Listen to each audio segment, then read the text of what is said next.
maybe you're here because of Magnum Force, a Dirty Harry movie. Maybe you're here because of Salem's Lot. And maybe you're here because of Starsky and Hutch. And maybe you're here because David Soul was a #1 singer in places like the UK. Either way, whichever way you're here, welcome, because I'm going to kind of talk about all the wonderful things that David Soul did, because he died January 4th, 2024. And us in the Starsky and Hutch fandom are still rolling with the punches. You know, much beloved, not just because of Starsky and Hutch.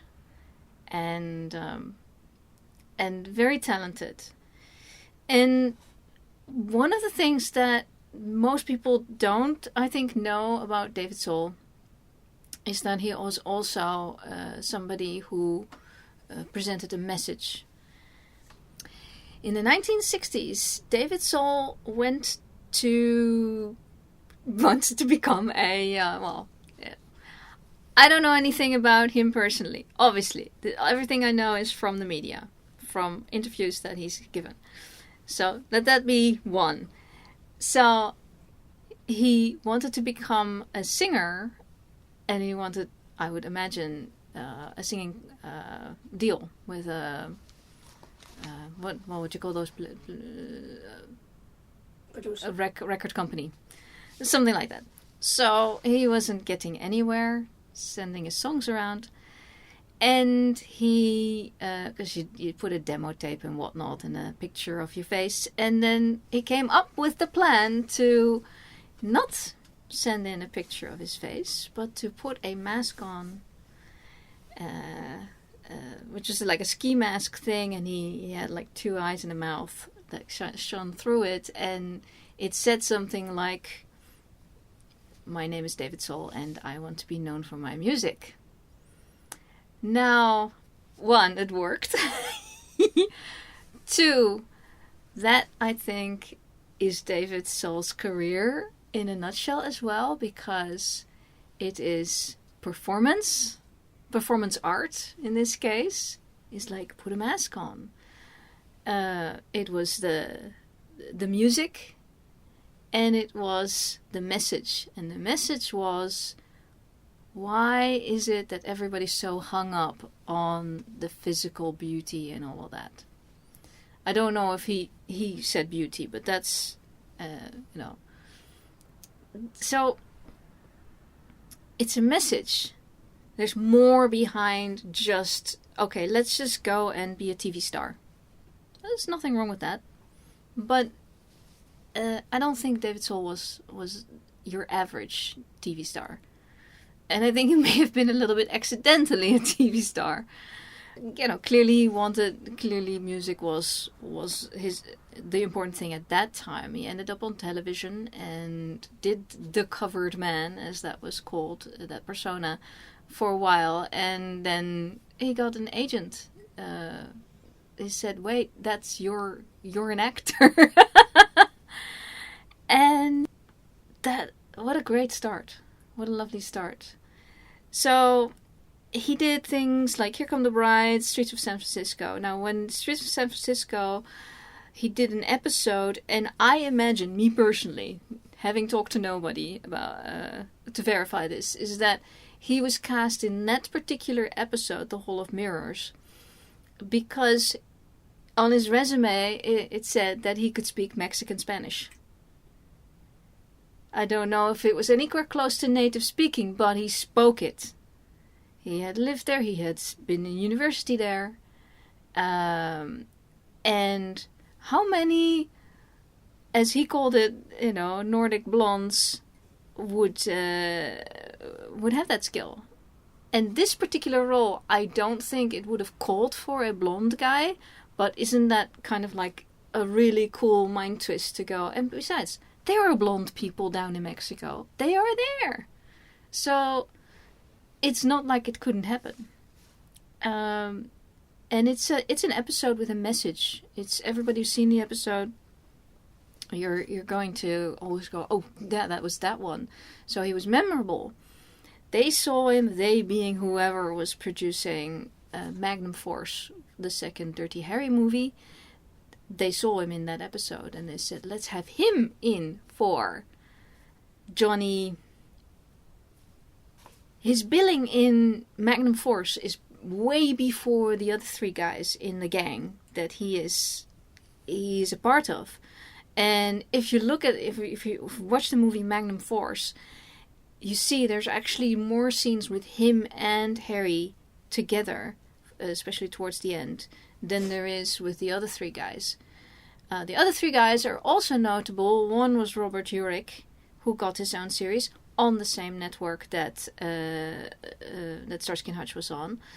And the other one was Tim Matheson. The third one I think is also a known name, but Tim Matheson also got TV series in the 1970s. He was a little younger, and then through almost pretty much through today. I mean, he was even in the West Wing as the vice president and all of that. I mean, literally, that guy never stopped.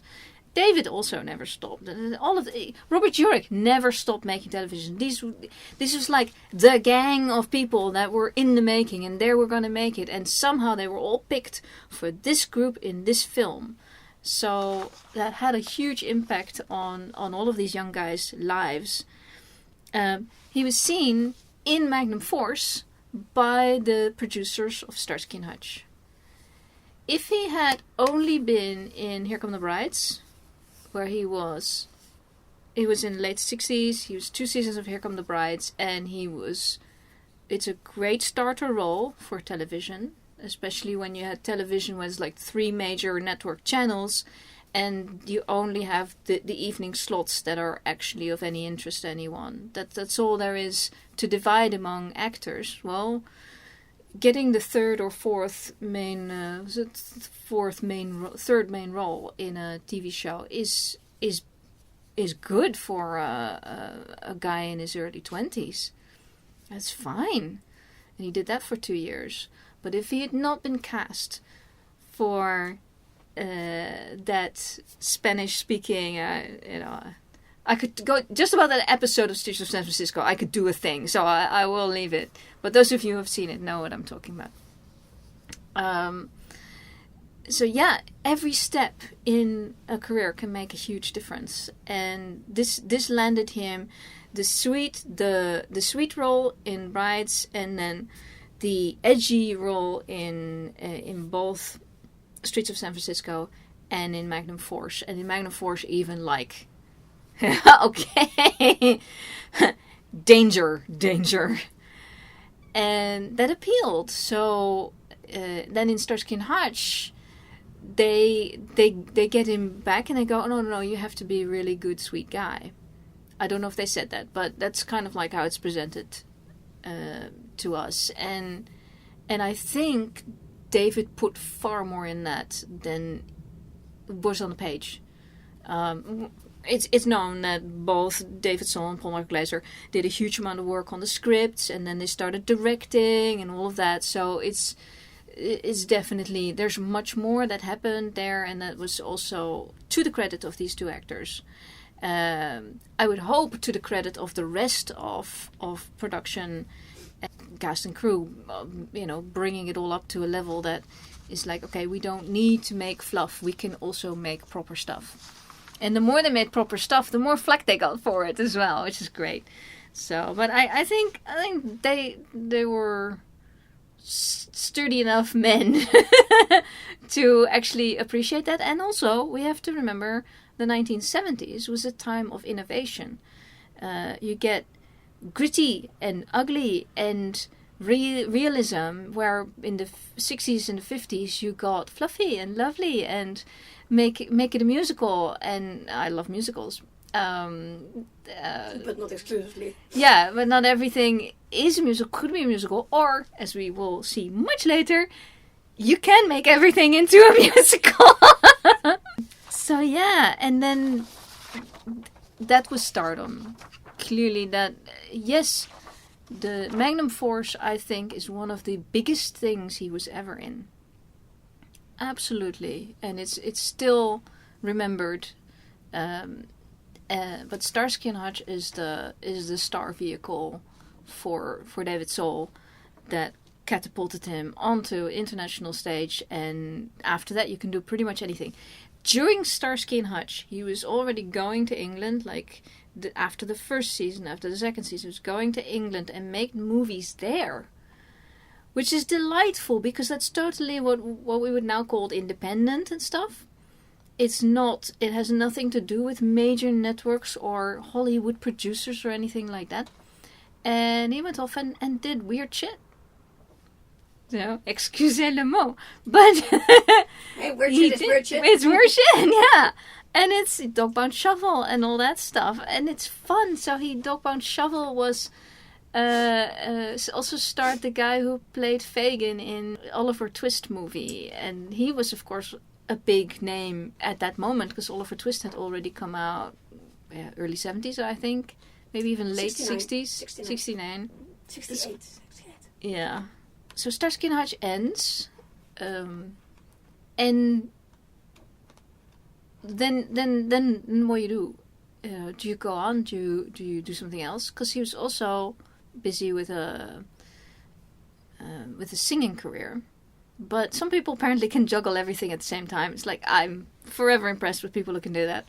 But he made Salem's Lot right after Starsky and Hutch. And of all the things, like if you say Magnum Force was the biggest thing he ever made, like blockbuster movie kind of big thing, Salem's Lot is remembered by everyone. To the point where I don't think the remakes have ever made any sort of wave. Because they're all going, Salem's Lot, 1979, what are you even talking about? There's no point in doing it again. Like, nobody's gonna do Gone with the Wind again. Why would you do that? You know? They tried. No, they made Scarlet, a miniseries. You don't do it again. Make a sequel to Salem's Lot. And Salem's Lot Cinematic Universe. Actually, Salem's Lot, which a lot of people don't know, is a TV movie in 2 parts. So it's almost a miniseries. And I'll get to more miniseries later. We did, on our channel, for Halloween, a few years ago, we did a whole thing on Salem's Lot. So we will link it in the description. And I went around, past month or so, went around the internet, looking at what people are saying to in the memory of David Soul, and the Salem's Lot fans, really, really dedicated. You can see the difference. I'm from the Starsky and Hutch fan group, so also really dedicated. But what they talk about and how they remember David and what they highlight, and it's with so much love and so much appreciation. And I think, especially Salem's Lot, which is in the horror genre, it's a fantastic thing that exists. You do have to bring yourself to it. You have to fill it. Like James Mason really filled the role of the right hand of this major vampire. You bring gravitas to the proceedings. Yes, it's so. And David, I think in this role, you can see in this role, but you can see in all the other roles, is that how he did things was like, he did it completely. He went for it totally. And that's I think why he is so successful as an actor. And possibly as a musician and all of that, because I don't know how musicians do things, so that's not my field. I think that is the core of why David Soul did he does memorable parts. And maybe some of these parts that I've mentioned might not have been memorable if it had been done by somebody else. There's the question. It's like, did he bring it to it? We know in Starsky and Hutch, he and Paul Mark Glaser brought so much to the roles that could have been very much, churn out the sausage every week. But it wasn't. And the stories go that even when they were making the TV movie, that there was already rumors going around the different sets in that studio is like, go take a look at that set. They're making a thing called Starsky and Hutch. There's something special's going on. And I don't know if that's fan lore or, but it's been in published magazines about, there was something special going on. And they were riding on the coattails of things like, not the coattails, they were riding on the hopeful, happy prospects that things like Butch Cassidy and the Sundance Kid has created.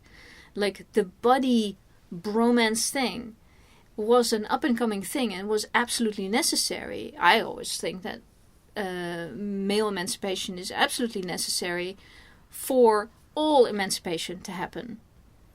As long as we don't have, we will not have emancipation for everybody if we don't all also get male emancipation. As long as you get the macho is the standard in the world, is like, you're not gonna get there. And these guys were working on breaking that whole machismo and that whole strong silent type bullshit that only keeps guys down, and therefore the guys keep everybody else down, and is just, so Starsky and Hutch is very important to me.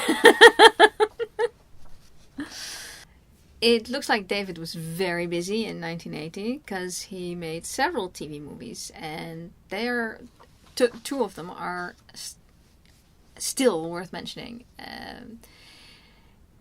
One of them is called Rage, with an exclamation point at the end.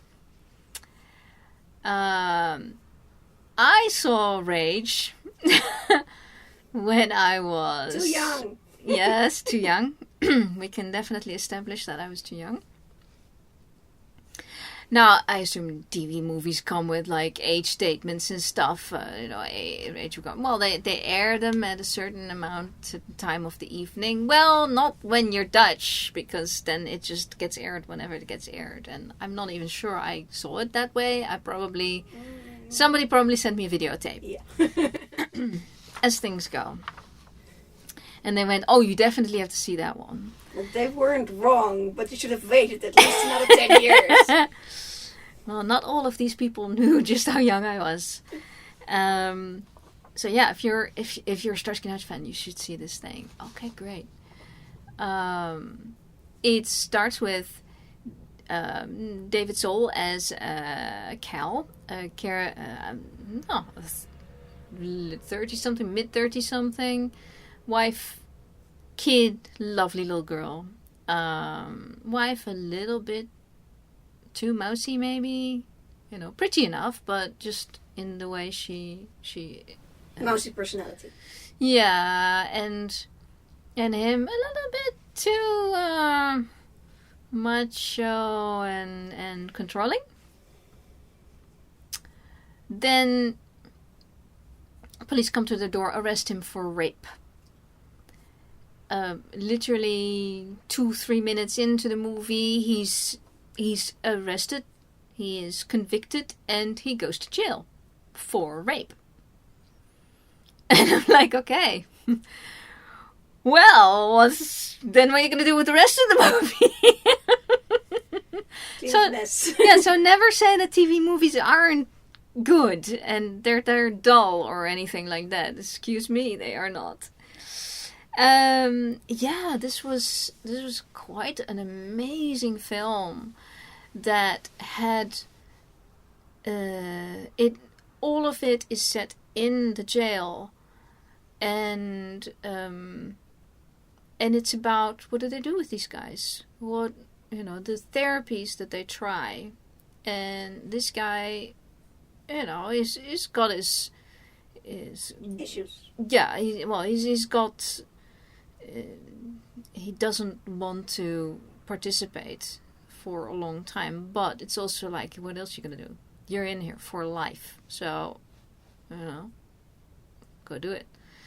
And so I think the time in the movie, the time that it's there, it's his lifetime, is probably several years, but it's hard to see. I rewatched it for this this review, this memorial, because it was one of those pieces that is like, okay, you can watch it when you're 16, but you won't get everything out of it. So I rewatched it. It is all on YouTube, as is a lot of TV stuff. TV movies, try YouTube first, because it might just be there, especially if it's older and you can't find it on your streaming and stuff. And he goes through all the stages of first of all therapy and shaking off this harness of this macho culture and this control freak stuff in order to actually be able to let things in, so he could actually start looking for why he did what he did, what he could, what the motivations would have been, so that he could maybe get to a point where he has had enough therapy that he doesn't go do it again. The scene where he walks up to his buddy in jail, a really, really nice actor who we've seen in wonderful things as well, and they got all the actors are nice, and they're all in this story. They're all rapists, and they're like, whoa. That was very shocking for me too when I was so young, because I was like, a rapist is a scary guy, and like a boogeyman guy, knife in hand, and gets hauled off to jail, and then you never hear anything about it anymore. That's all I knew about rapists. And they go through extreme intense in this film, intense therapy, and at one point, Cal, our protagonist, he walks up to this man and he says, I did it. I raped her. And I saw this film in late 80s. So it's like 35 years ago. And I remembered that moment. I only saw it once because it was a little much for me at the time. But I watched it now, and I was just waiting for that moment. When is he going to walk up to that guy and say, I did it? Very powerful, very good acting, and in a way also downplayed, because the other guy says, I know. They all know. They're all there. They know they all did it. It's what they do next that's important. And yeah, I can highly recommend, if you value David's acting, this is one of the things you absolutely have to see. So as far as I'm concerned, it's on the must-see list of his career. But it will not ever be on any, like, possibly on the Wikipedia page, as in, literally this is what he did, but it won't be the things that will be listed as, oh, he should be known for this. But he should be known for that, because that is an extremely brave part to take. Especially after Starsky and Hutch, where he was such a big hero, and he was, the white knight on the horse, in Starsky's Torino. Horse with wheels. Yeah, and always doing the right thing and always coming out, at least in the moral right. And then he plays this, and I'm going, wow. And at the same time, a lot of actors who come out of a long-running show and they do something completely opposite because they really want to do something completely opposite, their career nosedives because nobody wants to see them in that. They've seen it as a hero, and now let's see some more of him because we just love him as an actor. But oh wait, he's an actor. We weren't quite ready for that. But David survived it. He did these things, and he just kept on going. So the next thing is Homeward Bound, still 1980. So he did like 1, 2, 3, Salem's Lot, Rage, and Homeward Bound. And Homeward Bound is I almost want to say a summer movie because it's set in the summer, and he's the father of let's call it a 12-year-old. I think they say exactly how old he is, and who's terminally ill. The kid, not the father.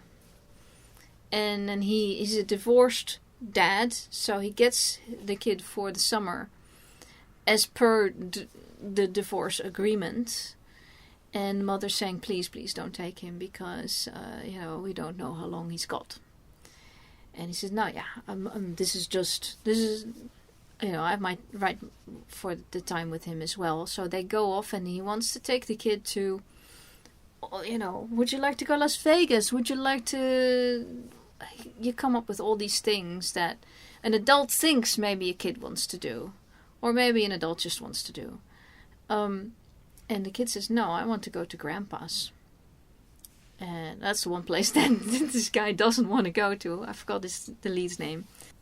And then they spent the summer at Grandpa's. And they all work out. They find out the love between the father and the love this father has for his boy. And at one point they've gone through a lot of crap. And then he ends up coming into his kid's room at night. I think they just fought off like a storm because they're in the Napa Valley and they have a vineyard. So there's a storm and he's literally covered in mud. And he comes in and he said, I would trade places with you if I could. I don't know if they invoke God or anything like that, but it was almost like if God could just switch us, I would do it for you. And you're watching there, you're sitting there crying. Because that's... Not only does he have that love for his son, but he also tells his son. And that's so precious. You don't see that very often. And those are beautiful examples for people to see. Men can be like that. They can open themselves up.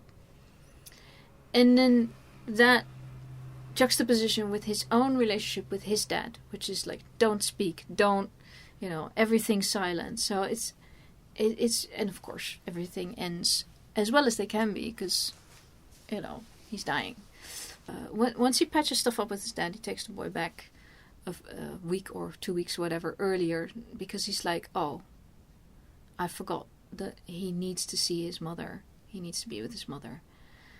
It's just the whole thing was full of love. Even the love of the father for the son, because he said, I pushed you into being my heir and doing the things that I thought you should do because I did everything for you. And that was the kind of like, if this character was a baby boomer, then what you had the silent generation, the generation before that, I'm not sure what they were called. The greatest generation, I think they were called. Anyway, but, all these generations, they thought they had their version of loving their kids. And this modern man in 1980, this is how he loves his kid. So, so beautiful. So, he made some awesome stuff. Another mention I want to do before leaving the 1970s and early 80s is a thing called Phantom of Harald Square. And it was a one episode of something called The Circle of Fear. I never saw the rest of Circle of Fear. This is also available on YouTube. 1973, it's the episode with David Soul. It's like a Twilight Zone episode, and it's got a lot going for it. Definitely watch that. I think this is also after Here Come the Brides, and it's even after The Streets of San Francisco. Possibly the same year as David. No, it's after The Streets of San Francisco. So another way for David to show what he can do. It's just great. So in the 80s, they seem to be doing a lot of miniseries on television. So I don't know if Salem Slot counts as a miniseries because it's a 2-part. Yes, it does. I think it does, yeah. Then there is Manions of America in 1981 with Pierce Brosnan. David does not have the lead role. Pierce Brosnan does. If you have Pierce Brosnan around, I'm like, okay. And especially because he had to be an Irishman. But David has the other lead, namely the American. Pierce Brosnan is just a dark-headed David Soul. Yeah, they certainly have the similar qualities, yeah. And David's part put there quite well. I have a little quibble with his final end in the story, because I have a quibble with where a person dies and all their last thoughts and words are serve the main character of the show, rather than, and wouldn't you be saying, can you please say, tell my wife and this or that? No, it is, yeah. So that's I'm dying, so I'll further the plot now. Yes, I'll further the plot of other characters rather than say, please tell my wife I love her.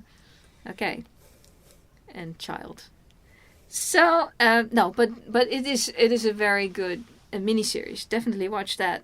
World War III was with Rock Hudson, arguably one of the biggest stars next to Clint Eastwood that David has worked with. I mean, epic. That was when Rock Hudson was also doing television, and that's also a 2-parter. And they pretty much do World War III without blowing up the entirety of the world, which, good going. Remember, this is the height of the Cold War, so there's a lovely little movie called Through Naked Eyes. I wasn't gonna put that on the list because I managed to not re-find it, to re-watch it, to do it for this one, but it is with Pam Dauber, and he plays a flutist, and there's something like a crime going around in the streets, and he uses binoculars or a telescope to look into her window, and she kind of knows it. That's what I remember of it, and it's just and then it's just, again, we're totally different, noir, and he has glasses, and he's very studious. He's introverted. It's a completely different character again. Fantastic. I really want to find that back. For the moment, I'll stick with the miniseries, but I'll come back to Miami Vice. Key to Rebecca, 1985. I couldn't find this anywhere at this moment. I hope it's out somewhere. And he plays a German spy in that one. And that... I've seen that too. That was very good. It was huge here in Europe, here in the Netherlands at least. It was huge. It was like a happening that came on television. So a lot of Dutch people would actually remember him from Key to Rebecca. And he made another one that is similar. It's The Secret of the Sahara with Michael York. And that was an archaeology one where I believe he played also a German military of some sort. I can't remember this plot to that one, but I know I've seen it. Key to Rebecca was better. I've seen Key to Rebecca was excellent. Yes. And then he taps into that evil guy again. And that's, the range is so good. And I hope, because I haven't found it back, I hope he spoke some proper German in it. Because he can also speak German. For us Europeans, that kind of stuff is just delightful. And then in 1988... David was in another feature movie called Appointment with Death, which was an Agatha Christie. And the Peanut Gallery knows more about that one. Yeah, I do remember him. I believe he played the solicitor, but it wasn't a very big role. So if you can find it on DVD, it's a good story. Not his biggest role.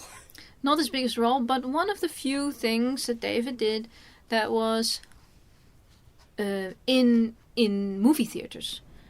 So that's worth looking for. I didn't rewatch it. He did little things. He did like Bride in Black and Cry in the Wild, Taking of Peggy Ann. This is all the 1990s, and there's a bunch of them, which are TV movies: Fifth Missile and Harry's Hong Kong. Now, the Harry's Hong Kong is worth mentioning because that was supposed to be pilot. And it was set in Hong Kong, and it was filmed in Hong Kong. Or was it Singapore? I think they filmed in Singapore, but that maybe we can have it here. That's just a detail that's not even. But it wasn't filmed in America, and that was quite unusual. And they intended it for pilots get made all the time and don't go to series. That happens all the time. So during the 80s and early 90s. There were several attempts for David to star in a TV series. So he had actually a very good career in TV, certainly by the standards of anybody of his peer group. He was also, he was in Here Come the Brides. He had a semi-regular role in Owen Marshall, Counselor at Law. Then he did Starsky and Hutch. That was 88 episodes plus a pilot. In the 70s, and then he did Casablanca, which was a short-lived series, The Yellow Rose, which was a full season that didn't go to a second season series, and Unsub, which was again a short-lived half season. Unsub is extremely memorable for the fans who've seen it. It is out on DVD, like there's a compilation DVD out somewhere that has also the episodes of Unsub on it. So it appeared on YouTube in various bits and pieces. A lot of people say that it is the precursor of the X-Files. There was less woo-woo stuff going on than in the X-Files, but it had that noir style, and he was great in all of them. Can't say that he ever did anything. I can't say that he was ever miscast in anything, really. He either he made it work or it was the right choice. It's the kind of thing, it's like an actor, do you have choices? Then make the choices. But a lot of actors don't have choices because there's like 100 other people lined up for that same part. So we don't know for everyone. But by the time you have done a full series that is nationally and internationally shown, I think at some point they're saying Starsky and Hutch was running in over 100 countries. It was the #1 show of the late 70s. And the late 70s is a long time ago, but people still remember the Torino and people still remember Huggy Bear and such. I want to jump back to Miami Vice. There's an episode of Miami Vice that David Soul directed. He also directed in Starsky and Hutch. He never played in it. He did not play in an episode of Miami Vice. No, this is a director's credit of his. In the episode No Exit, we have the first credited role of Bruce Willis. So for the longest time I thought, okay, the director picks the guest cast of an episode. So I was like, holy F, did David Soul discover Bruce Willis? Because hello. IMDb or Wikipedia had the information that Don Johnson knew Bruce Willis and suggested him for the role. So, no is the answer. David did not discover. However, he did cast him. So it's the first credited role of Bruce Willis, and he's actually a right bastard in that thing. You wouldn't automatically think, yes, you wouldn't automatically think of him as like, let's put this guy in moonlighting. But then again, who knows? I mean, good actor be good. Yeah, and David Soul was in Magnum Force. He was definitely a right bastard. Possibly, I don't know. How do you weigh right bastards up against each other in their bastardy? David also directed several other episodes, and I couldn't catch them all. But China Beach, I saw blurbs and trailers I could see of this episode called Warriors in season 3, and this is about a religious conflict with euthanasia. In the heat of the night, he did the Christmas episode, which is a backstory that happens in a newspaper office, and the topic is racism. And the 3 episodes that David directed for Starsky and Hutch, 2 of which dealt with racism. So I come back to David Soul, singing career throughout all of this singing career. He was a performer and a director, and he had a message. And that's I can respect that. I am very, very happy to be a fan of a performer, actor, singer, activist like that. So, for those who miss him, he will be always missed, and he will never be forgotten because he did all of this. And he did Starsky and Hutch, and he was on the stage, and it was... I did have an honorable mention for the Jerry Springer, because that was televised. He was on the stage, various things, but we don't have anything left of that because stage things are ephemeral. But the BBC decided to record and air a performance of the Jerry Springer The Opera in 2005. Now, it just happened to be that myself and the Peanut Gallery went to see Jerry Springer The Opera because, of course, David was in it. And it was just as crazy as it is when you see the recording. Makes no more sense than it did when we were sitting there. No less sense either. No, it was awesome. It was quite a happening. We were there and we were front row because we could only afford half price tickets. And then you get the joy of being front row. And afterwards we went around to talk. This was actually at the front entrance that the actors came out, and it's a very, very large cast. So they just started coming out and we started talking to people. And we were going, that was great! And some of these people were saying, oh, were you the 2 girls in the front laughing? And we're going, yeah, that was us. It's very funny. Because there's like all the Brits, I do not wish to diss on the Brits. However, all the Brits were like, I think that was the total shock. That was the entertainment value for the Brits, was that. Entertainment value for us was laughs. It was like, we were just like, yeah, whoop, and that too, sure, why not? And there's one song where it's the F-bomb with F-bombs and F-bombs in all sorts of operatic ways. And we're just sitting there going... You can watch it on YouTube. F-bombs included. Yes, it's all included. It was aired on the BBC with loads of protests. Good fun was had by all. I'm sure David had a good time. Oh my goodness. So I think the biggest joke of the Jerry Springer this theater production of the Jerry Springer, whatever that was, is that it happened at all. Jokes on everybody in the world. Yeah, it's hard to imagine sitting down and coming up with. But I saw an interview with the creator of it, and he is a musician of some sort.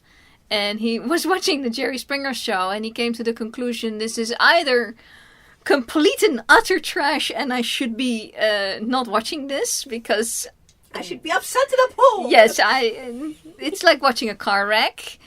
Or this is grand opera. So he decided to write the grand opera. And I'm going, yeah, I get that. Especially with too much coffee. I could imagine getting to that point. But that's I think the last time that David was on such a big stage and was shown to a wider audience. He did shows, live shows after that. And it rounds off his career also. Jerry Springer has that performance, it has music, and it has a message. The Jerry Springer, the opera, I mean. It had a message. And sometimes the message is, well, if you're told you can't do it, is that the final word? Who says you can't do it? If you can come up with a way to do it, have at it. Yeah, you might do something new. Maybe that is the message. Maybe that was the message of his covered man thing. It's like everybody's doing this. I'm seeing that they're doing this, and I see why they're doing it. What if I do the exact opposite thing to show them they're doing this? And then something new happens. I've never seen anything before that like the covered man. And I don't think it's been done after. That face paint, and I don't mean blackface, but I mean like face paint, like there's some the Masked Singer and stuff like that, but it's more organized. And he did it. I think he did it all by himself. This one. He did. He tells the story that how he came up with it, and it was from a thoughtful perspective. And then you do something performance-like. So thank you, David Soul. And thanks everybody for listening. And that was my opinion on this fantastic career that we're still enjoying. There's 89 credits, acting credits on his list. And a lot of it you can still find and go see. So you're not going to be bored anytime soon. And I'm sticking to it.